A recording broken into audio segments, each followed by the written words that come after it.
Fundamentals of electric സർക്യൂട്ട്സിൽ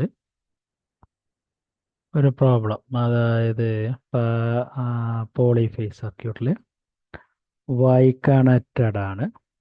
active പവറും reactive കോമ്പണൻറ്റും കണ്ടുപിടിക്കാനാണ്. സ്റ്റാർ കണക്റ്റഡ് ആണ്, 10,000 വോൾട്ട് ആണ്, ത്രീ ഫേസ് ആണ്, 5000 കിലോ വാട്ടിൻ്റെ ലോഡാണ്,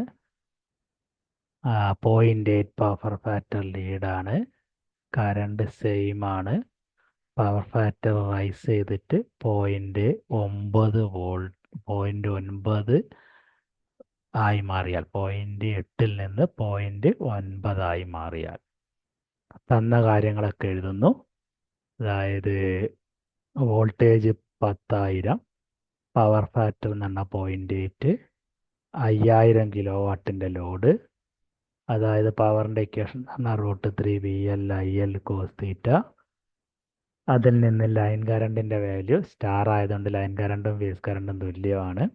5000 ഡിവൈഡ് ബൈ √3 ഇൻറ്റു 10,000 ഇൻറ്റു 0.8, അപ്പം 361 വോൾട്ട്.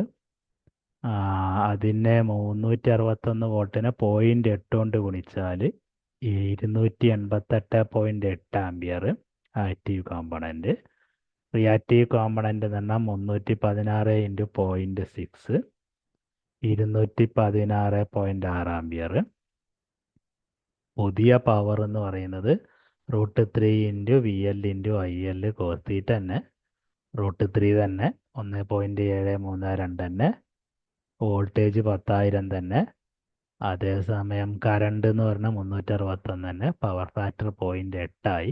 അപ്പോൾ 5625 കിലോ വാട്ട് വരും.